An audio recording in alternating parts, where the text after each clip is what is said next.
Special report और आपके साथ में विजेंद्र सोलंकी। शिमला में आयोजित किए जा रहे पीठासीन अधिकारियों के शताब्दी सम्मेलन का महत्व इसलिए भी ज्यादा है क्योंकि यह सम्मेलन 100 साल पहले शिमला में ही शुरू किया गया था। लोकसभा स्पीकर ओम बिरला मुख्य अतिथि के रूप में मौजूद रहे तो देश भर की अलग अलग विधानसभाओं और विधान परिषद के सभापतियों ने भी हिस्सा लिया। उद्देश्य बस यही कि विधायी संस्थाएं ज्यादा मजबूती, पारदर्शिता और प्रासंगिकता के साथ काम कर सके। इसी पर आधारित हमारा स्पेशल प्रोग्राम शिमला में स्वर्णिम सम्मेलन।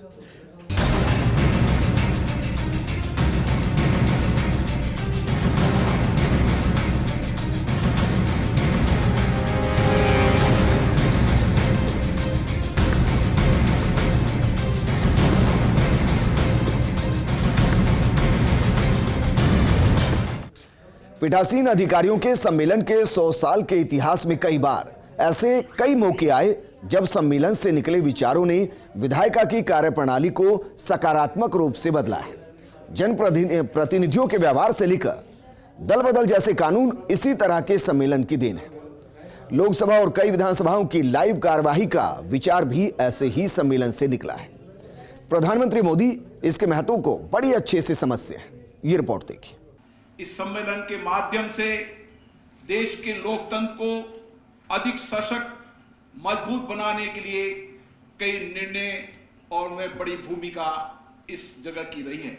सम्मेलन की इस लंबी यात्रा में हमें माननीय विठल भाई पटेल, माननीय गणेश मावलंकर जी समेत पूर्व अध्यक्षों का भी मार्गदर्शन मिला है। उनके नेतृत्व में विधानमंडलों को समाज की बदलती जरूरतों के अनुरूप अधिक संवेदनशील और सक्रिय बनाने में सहायता मिली है। यह पल ऐतिहासिक है। 100 वर्ष पहले के अतीत इतिहास पर नजर डालने का क्षण, साथ ही आने वाले 100 वर्षों के भविष्य को संवारने की जिम्मेदारी। अतिरिक्त अवसर यह है कि आजादी का अमृत महोत्सव का यह दौर भी है। यह 21वीं शताब्दी हमारे माननीय स्पीकरगण टेक्नोलॉजी प्रधान दुनिया है। आने वाला समय आर्टिफिशियल इंटेलिजेंस का है। डाटा हमारी नियति तय करेंगे। वर्चुअल करेंसीज और financial technology, forms, climate change, clean energy जैसे इशूज इंसान और धरती का भविष्य प्रभावित कर रहे हैं।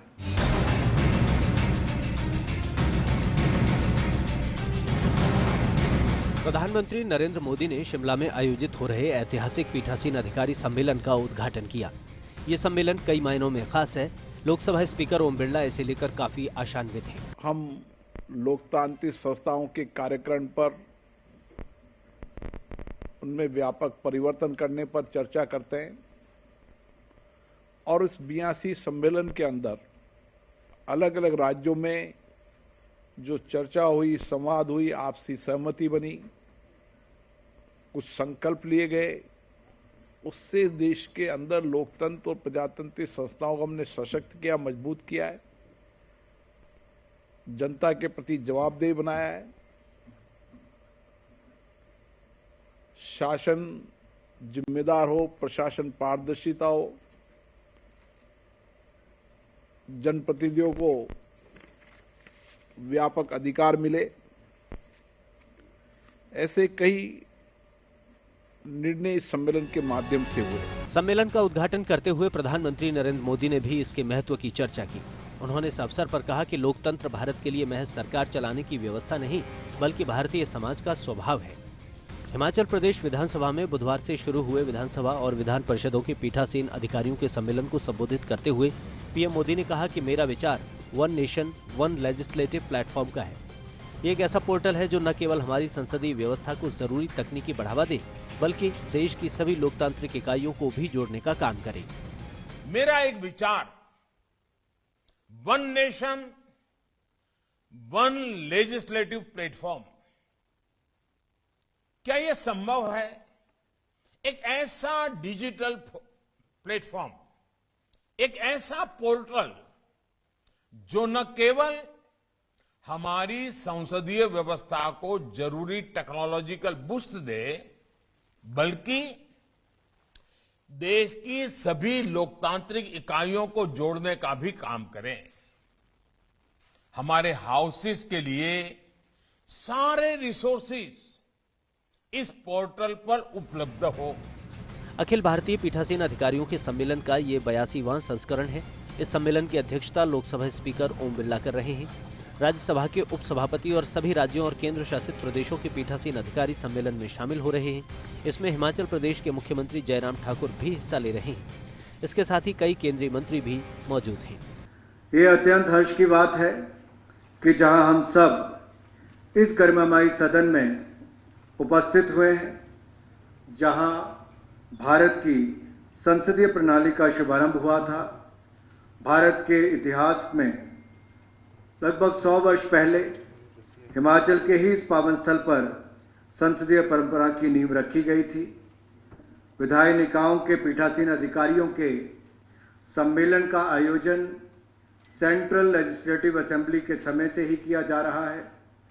पहला सम्मेलन शिमला में सितंबर 1921 में आयोजित किया गया था, इसलिए इस वर्ष हम इसको शताब्दी समारोह के रूप में मना भी रहे हैं। फर्स्ट इंडिया न्यूज के लिए डिंपल शर्मा की रिपोर्ट। पीठासीन अधिकारियों के सम्मेलन का महत्व लोकसभा स्पीकर ओम बिरला बहुत अच्छे से समझते हैं। विधायी संस्थाओं को ज्यादा क्रियाशील और मजबूत बनाने में बड़ा योगदान रहा है। कैसे इसी तरह के सम्मेलन से पैदा हुआ विचारों ने लोकसभा और विधानसभाओं की कार्यप्रणाली में बड़े बदलाव किए हैं। ओम बिरला अक्सर इन तथ्यों को रेखांकित करते आए हैं। ऐतिहासिक पीठासीन अधिकारी सम्मेलन पर ओम बिरला से खास बातचीत की फर्स्ट इंडिया संवाददाता डिंपल शर्मा ने। मैं इस वक्त हिमाचल प्रदेश के शिमला में मौजूद हूं, जहां पे पीठासीन अधिकारियों का 82वां सम्मेलन आयोजित हुआ। आज सम्मेलन का समापन दिन है और इस पूरे सेशन में पूरे दो या तीन दिन की जो चली है वार्ता, इसमें बड़े ही महत्वपूर्ण निर्णय लिए गए, बड़े चर्चा हुई, बड़े मंथन हुए और देश भर से जो विधानसभा अध्यक्ष है वो इसमें शामिल हुए। काफी लोगों ने इसे सराहा है जो ये कॉन्फ्रेंस चली है। इसी मौके पर हमारे साथ लोकसभा अध्यक्ष ओम बिरला जी मौजूद हैं। सर, सबसे पहले तो आप इस बड़े सम्मेलन में शामिल हुए और आज समापन दिन है, क्या खास रहा इस पूरे सम्मेलन में? शिमला के ऐतिहासिक निर्णय और ऐतिहासिक फैसले हमेशा अस्मरणीय रहे हैं। आज 1921 के बाद हम 2021 में वापस यहाँ पर पीठाधीश सम्मेलन में यहाँ पर सामूहिक रूप से कुछ निर्णयों, कुछ संकल्पों के लेकर यहाँ पर चर्चा के लिए इकट्ठे हुए हैं। ये सम्मेलन का शताब्दी वर्ष भी है, इसलिए कुछ निर्णय, कुछ फैसले, कुछ संकल्पों के साथ इस सम्मेलन की नई शुरुआत होगी और आने वाले समय के अंदर जब आज़ादी के 100 वर्ष हों तब देश की विधानमंडल की कार्यकारिणी, उनकी नियम प्रक्रियाएं, उनकी मर्यादाएं और प्रतिष्ठा को किस तरीके से बढ़ाया जा सकता है, इसके बारे में भी व्यापक चर्चा संवाद सम्मेलन में हुई है।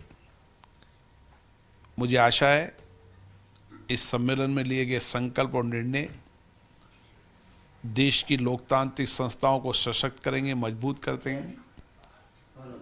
ये संस्थाएं जनता के प्रति जवाबदेह होगी, जनप्रतिनिधियों की भूमिका में सकारात्मक परिवर्तन लाएंगे, क्योंकि आज जनप्रतिनिधियों से बहुत अपेक्षाएं जनता की रहती है।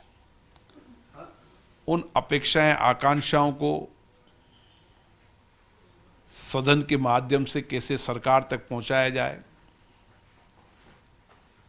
कैसे संस्थाएं जनता की आशाओं, आकांक्षाओं को पूरा करने वाली बने, इसके लिए 2 दिन तक व्यापक विचार विमर्श हुआ है। आज सम्मेलन का अंतिम दिन है। जो प्रस्ताव हमने पारित किए उनको निश्चित समय अवधि पर लागू करें। देश के, प्रदेश के सभी राजनीतिक दलों से चर्चा करेंगे कि हमें सदन की गरिमा, प्रतिष्ठा बनानी है तो सामूहिक रूप से निर्णय पड़ेंगे, फैसले करने पड़ेंगे। कि सदनों में व्यवधान ना हो, संगामे नारेबाजी से सदन स्थगित ना हो, और इसके लिए सभी राजनीतिक दलों को अपने अपने दल में भी एक आदर्श आचार संहिता बनानी पड़ेगी। और इसके लिए भी हम सब राजनीतिक दलों से चर्चा करेंगे, संवाद करेंगे। मुझे आशा है सभी राजनीतिक दल देश के लोकतंत्र को सशक्त बनाने के लिए सकारात्मक पहल करेंगे, सकारात्मक सहयोग करेंगे, ताकि इन विधान मंडलों के अंदर उठी चर्चा संवाद से अपेक्षित परिणाम मिल सके, समाधान मिल सके और जनता की अपेक्षाएं पूरी हो सके। सर, ऐसे जो सम्मेलन होते हैं, बैठ के होते हैं, उनमें जो निर्णय होते हैं वो बड़े महत्वपूर्ण लिए जाते हैं, अच्छे लिए जाते हैं, लेकिन जो उनके इम्प्लीमेशन की जब बात आती है और जब उनको लागू करने की बात आती है तो वो कार्य बड़ा धीमी गति से होता है। इस पर क्या कहना चाहेंगे सर?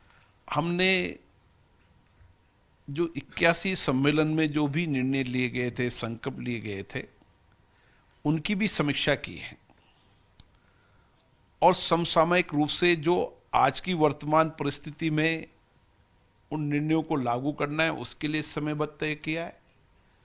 और क्योंकि 1921 के पहले देश में आज़ादी नहीं मिली थी, आज़ादी 1947 के बाद मिली, 1952 के बाद आम चुनाव हुए, इसलिए आज के वर्तमान परिस्थिति में उस समय के लिए गए निर्णय या संकल्प कितने प्रासंगिक है, इस पर भी हमने मंथन किया, चर्चा की, और जो वर्तमान में प्रासंगिक है उनको एग्जीक्यूशन करने की कार्य योजना बनाई, ताकि हम बेहतर कार्य योजना से बेहतर विधानमंडल की कार्रवाइयों को कर सके।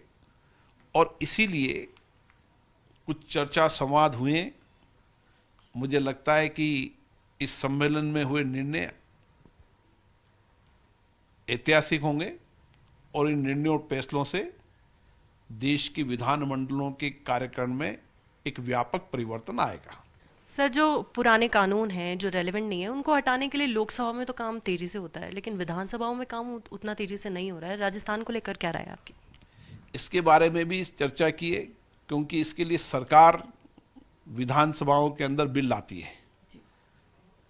विधानमंडलों की ये अपेक्षा है कि ऐसे कानून जो अभी प्रासंगिक नहीं रहे, उन कानूनों पर सरकारों को या तो उन कानूनों को रिफिल करना चाहिए और नहीं तो उनको कानून को परिवर्तन करके लाना चाहिए। मुझे आशा है कि सरकारें इस गति में काम करेगी और जो आज के वर्तमान परिप्रेक्ष्य में जो कानून प्रासंगिक नहीं रहे उनको रिफिल करेगी और नए कानून की आवश्यकता नए कानून लेकर आएगी।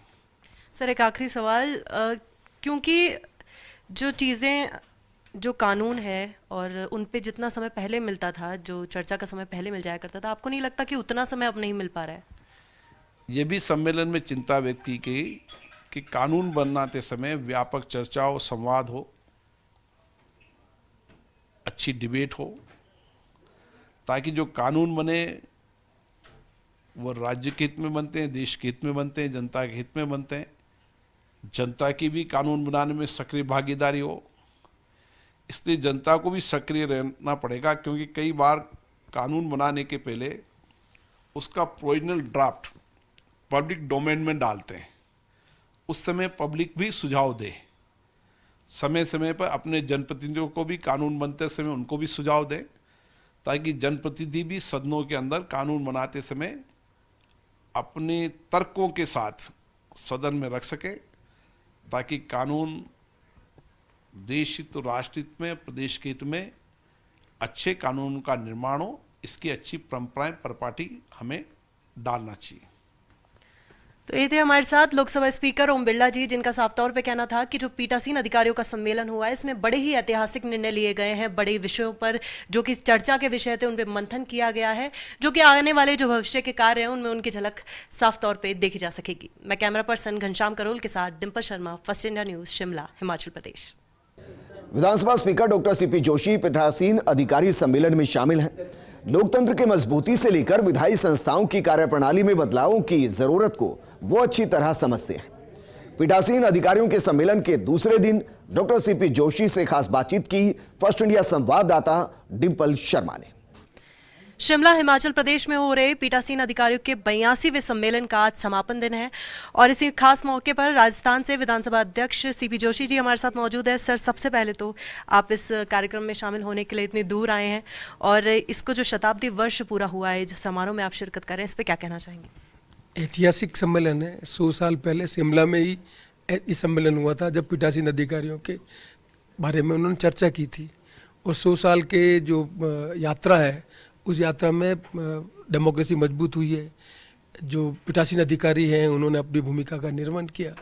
देश में परिवर्तन हुआ, देश आज़ाद नहीं था उस समय पहले शुरू हुई थी पीठासीन अधिकारियों की मीटिंग, और देश आज़ाद होने के बाद जैसे जैसे लोकतंत्र मजबूत हुआ वैसे वैसे पीठासीन अधिकारियों ने अपनी भूमिका का निर्वहन किया। और आज ऐतिहासिक सम्मेलन उसी जगह हो रहा है जहाँ 100 साल पहले हुआ, इसलिए इसमें भाग लेने में खुशी होती है। सर, लोकसभा स्पीकर जी से अभी हमारी बातचीत हुई, उन्होंने कहा कि बड़े ऐतिहासिक निर्णय लिए गए, तो कौन से ऐसे खास विषय हैं जिन पे चर्चा रही और विषय बड़े ही मजबूत विषय जिनके बारे में आप कुछ? नहीं, 100 साल की पूरी समीक्षा की। उस समीक्षा में से एक मुद्दा बार बार आता है कि जो हमारे विधायन मंडल हैं उनमें वित्तीय स्वायत्ता नहीं है। लोकसभा और राज्यसभा में वित्तीय स्वायत्ता है और विधान मंडलों में ये नहीं है। तो आज ऐतिहासिक इस दिन में अध्यक्ष जी ने घोषणा की कि हिमाचल प्रदेश के मुख्यमंत्री जी ने निर्णय लिया है कि यहाँ पर वो विधानमंडल में, विधानसभा में वित्तीय सहायता देंगी। एक ऐतिहासिक उन्होंने निर्णय लिया, उसका आने समय में अलग अलग प्रदेशों में असर पड़ेगा और सब जगह पर विधानमंडलों को वित्तीय सहायता मिलेगी। ये एक ऐसा कदम है जिससे पीठासीन अधिकारी अपनी भूमिका का निर्वहन निष्पक्ष रूप से कर सकेंगे। सर, हाल ही में राजस्थान में एक खास सेशन हुआ था विधानसभा में, बच्चों का सेशन हुआ था और पहली बार ऐसा हुआ था कि विधायकों की जगह बच्चों का सेशन हुआ, जो कि बड़ा ही खास था। कहाँ से आया सर ये आइडिया और कैसा रहा? ईटीवी की मीनाक्षी ने, जब बच्चे लॉकडाउन के अंदर स्कूल नहीं जा पा रहे थे, घर से बाहर नहीं निकल पा रहे थे, तब उन्होंने ये स्टार्ट किया था कि बच्चे बाल जो उनकी जिज्ञासा है, जो उनमें क्रिएटिविटी है, उनको एक प्लेटफॉर्म प्रोवाइड किया उन्होंने। और लगभग 50 लाख बच्चों ने उस प्लेटफॉर्म का उपयोग लिया। राजस्थान के जिन बच्चों ने भाग लिया उनको अवार्ड करने के लिए मेरे घर पे वो लेके आए। तब मैंने बच्चों से उनसे इंटरेक्ट किया तो मुझे खुद को भी बहुत आश्चर्य हुआ कि उनमें जो प्रतिभा थी उन्होंने बहुत अच्छे ढंग से इस इलेक्ट्रॉनिक IT प्लेटफॉर्म के माध्यम से पूरे देश के बच्चों के साथ उन्होंने शेयर किया। तब मेरे दिमाग में आया कि क्यों नहीं इन बच्चों को भी इन बारे में चर्चा की जाए कि इनके मन में सरकार के बारे में क्या कल्पना है। तो मैंने उस दिन ही उनसे कहा कि आप पूरा इसकी तैयारी करें और 14 नवंबर को हम बच्चों को विधानसभा में ये अवसर देंगे जिससे वो अपनी विधान सभा में अपनी भूमिका का निर्वहन कर सके और हम सब दुनिया में और देश में दिखा सके कि बच्चों के मन की क्या कल्पना। सर, एक आखिरी सवाल कि आपको नहीं लगता कि जो पहले समय मिल जाया करता था कानूनों पे चर्चा करने का, अब उतना नहीं मिल पा रहा है समय? निश्चित तौर पर राजस्थान एक स्टेट था, जब लैंड रिफॉर्म के कानून बने तब वो कानून की पहले चर्चा पार्टी में होती थी, घंटों तक पार्टी में चर्चा होती थी, उसके बाद कानून बनता था। एंटी डिफेक्शन आने के बाद मिनिस्टर सेक्रेटरी के साथ मिलकर बिल बनाता है, वो बिल जो आता है उसको विप के कारण सबको पास करना पड़ता है। इसलिए क्वालिटी ऑफ लेजिस्लेशन जो बन रहा है उसमें भी तकलीफ आ रही है। मैं समझता हूँ इस पर ज़्यादा ध्यान देने की आवश्यकता है। तो बिल्कुल, ये थे हमारे साथ राजस्थान विधानसभा अध्यक्ष सीपी जोशी जी, जिनका साफ तौर पे कहना था सबसे पहले तो जो हाल ही में जो बाल मेला हुआ, बाल सत्र सेशन हुआ जो विधानसभा में, उसके लिए इन्होंने कहा कि बच्चों की सक्रियता बड़ी ज़रूरी है लोकतंत्र में और अभी से अगर उनको उनकी पहल की जाए उस कार्य को लेकर तो आगे आने वाले दिनों में वो और सक्रिय नज़र आ सकते हैं इस चीज़ में भी। साथ ही साथ जो अब इस सम्मेलन में जो खास विषयों पर चर्चा हुई है उनके बारे में उन्होंने खास बात की। मैं कैमरा पर्सन घनश्याम करोल के साथ first India news, Shimla, Himachal Pradesh. पीठासीन अधिकारियों का सम्मेलन शिमला में आयोजित किया गया। इस आयोजन को लेकर हिमाचल प्रदेश विधानसभा के स्पीकर विपिन परमार खासे उत्साहित नजर आए। इस मौके पर स्पीकर विपिन परमार और डिप्टी स्पीकर हंसराज से फर्स्ट इंडिया न्यूज संवाददाता डिंपल शर्मा ने खास बातचीत की। इस वक्त हम शिमला, हिमाचल प्रदेश में मौजूद हैं, जहां पर पीठासीन अधिकारियों के 82वें सम्मेलन का आज आखिरी दिन है। इसी मौके पर हमारे साथ हिमाचल प्रदेश के विधानसभा स्पीकर विपिन सिंह परमार जी मौजूद हैं। सर, सबसे पहले तो पीठासीन अधिकारियों का 82वां सम्मेलन 100 वर्ष से पूरे हुए हैं, क्या कहना चाहेंगे समारोह? शताब्दी वर्ष के रूप में पूरे देश के पीठासीन अधिकारियों का सम्मेलन यहाँ शिमला में 16 तारीख से शुरू हुआ है और आज इसका समापन हो रहा है। मैं सिर्फ इतना कहना चाहता हूं कि जब हम गुलाम थे या ब्रिटिश हुकूमत हिंदुस्तान में थी और अंग्रेज़ों की कैपिटल शिमला थी, उस समय फ्रेडरिक वाइट करके हाउस ऑफ कॉमन के एक पूर्व में रहे सदस्य उनको नॉमिनेट किया गया था। और इस लंबी अवधि में और 1925 में जब इस विधानसभा ये अस्तित्व में आई, तो उसके उपरांत लोकतांत्रिक प्रणाली की मजबूती के लिए जो भी पीठासीन अधिकारी चुन करके आए, उन्होंने श्रेष्ठ काम इस डेमोक्रेटिक सेटअप के लिए किए। और मुझे याद है कि विट्ठल भाई पटेल जी ने सिर्फ ये कहा था कि जो चुने हुए प्रतिनिधि हैं वो लोगों के लिए हैं और लोगों की ज़रूरतों को पूरा करने का प्रयास करें।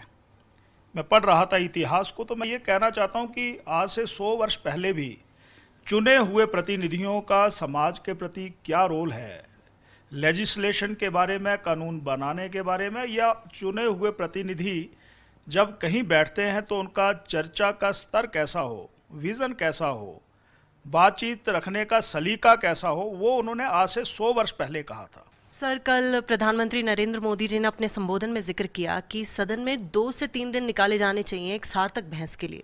जो राजनेता राजनीति से अलग हटकर कार्य कर रहे हैं, जनसेवा के लिए कार्य कर रहे हैं, उनको अपना अनुभव साझा करने का भी मौका देना चाहिए। तो इस पर आपकी क्या राय है सर? मैं यही कहना चाहता हूँ कि जो व्यक्ति जीत करके आता है, जीतना या टिकट देना किसी भी पार्टी की प्राथमिकता विनिबिलिटी के हिसाब से हो सकती है, पर जब व्यक्ति चुन करके किसी भी दल से आता है तो मुझे ये कहना है कि वो अधिक से अधिक, चाहे वो रेजोल्यूशंस के ऊपर हो, चाहे वो अन्य कोई प्रस्ताव के ऊपर हो, चाहे एक्ट के ऊपर हो, उसे पढ़ करके आने की ज़रूरत है और अपनी उपस्थिति अधिक से अधिक सेशन के अंदर ऐसा दर्ज करवाने की ज़रूरत है ताकि उसको हम किस रूप में अपने प्रदेश को आगे बढ़ा सकते हैं। इस वक्त हम शिमला हिमाचल प्रदेश विधानसभा में मौजूद हैं और हमारे साथ हिमाचल प्रदेश विधानसभा के डिप्टी स्पीकर मौजूद है। सर, सबसे पहले आपसे पूछना चाहूँगी कि जो सम्मेलन हुआ है, आज समापन है सम्मेलन का, इस पर क्या कहना चाहेंगे, क्या समारोह के लिए? देखिए, एक बहुत बड़ा ऐतिहासिक कार्यक्रम यहाँ हिमाचल प्रदेश ने होस्ट किया है और धन्यवाद करते हैं हम माननीय प्रधानमंत्री जी का, जिन्होंने वर्चुअली हम सबको मैसेज भी दिया, और साथ में ओम बिरला जी जो हमारे माननीय अध्यक्ष हैं, इनका बड़ा स्नेह हमें मिला है। क्योंकि देखिए आप, हमें 100 वर्ष हो गए हैं, शताब्दी समारोह मना रहे हैं और हम लोग हिमाचल में गोल्डन जुबली भी मना रहे हैं एक तरह से। तो मैं ये कहूँगा हम सब के लिए बहुत बड़ा इवेंट था ये। और हिमाचल में चूँकि छोटी स्टेट है, लेकिन फिर भी इतना बड़ा नेशनल लेवल का इवेंट करना, जिसमें पूरे भारत से पीठासीन अधिकारी आ रहे हैं और उनका ठहरने का, उनकी उचित व्यवस्था हो, ट्रांसपोर्टेशन, ये वो सारा देखना था। और विधानसभा को उस स्तर पर पहुंचाना जहां विट्ठल भाई पटेल जी बैठा करते थे, जिन्होंने शुरुआत करी है 1921 के बाद। तो आप सोचो उसका स्तर उस तरह का बनाए रखना, ये बहुत बड़ा प्रेशर होता है। लेकिन माननीय अध्यक्ष विपिन परमार जी ने बहुत बढ़िया तरीके से, और माननीय मुख्यमंत्री ठाकुर जयराम जी ने हमें बहुत मदद करी है इस सारे इवेंट को ऑर्गेनाइज करने में। चाहे रहन सहन था, चाहे लोगों को ले जाना, ये वो इवेंट में, और बहुत सारे माननीय लोग आए हैं यहाँ पर। सर, आपके नज़रिए में जो पीठासीन अधिकारी हैं और उनका जनता, संविधान और जो सदन है उसके प्रति क्या दायित्व है? 2 खास ऐसी चीज़ें अगर आप देखिए, हम लोगों का बड़ा सटीक सा काम रहता है। जो चुना हुआ प्रतिनिधि आता है और पीठासीन अधिकारी जो बनता है, मान लो स्पीकर बनता है, डिप्टी स्पीकर बनता है, जब वो हाउस चलाए, जो डिस्कशन गवर्नमेंट की तरफ से या अपोजिशन की तरफ से आए, जो जनता से जुड़ा हुआ विषय हो, उसको सही समय पर वो वहाँ पर लगने दे, मतलब उस चर्चा को आने दे, और चर्चा का निष्कर्ष निकले, इसके लिए सरकार को थोड़ा सा बाध्य करे। जो चाहे ऑपोजिशन भी ला रही है या सरकार जो बिल ला रही है, ऑपोजिशन विरोध कर रहा है, लेकिन वो बिल जो है वो पारित हो, इसके लिए क्या कर सकते हैं? एक तो ये होना चाहिए, जो मैं समझता हूँ जो पीठासीन अधिकारी चाह रहे हैं और जो चीज़ें हो भी रही हैं। दूसरा जो है वो समय की जो उपलब्धता हाउस के दौरान मिले और समय का सही सदुपयोग हो, वॉकआउट्स ना हो और खामखा का हाउस का बहिष्कार ना हो, वो कैसे मतलब ठीक हो, ये मैं समझता हूँ इससे निकल करके चीज़ें आई हैं। मैं कैमरा पर्सन घनश्याम करोल के साथ first India news Dimple, Shimla, Himachal Pradesh. Special programme में फिलहाल इतना ही, लेकिन आप बने रहिए फर्स्ट इंडिया न्यूज के साथ, क्योंकि खबरों का सिलसिला लगातार जारी है। नमस्कार।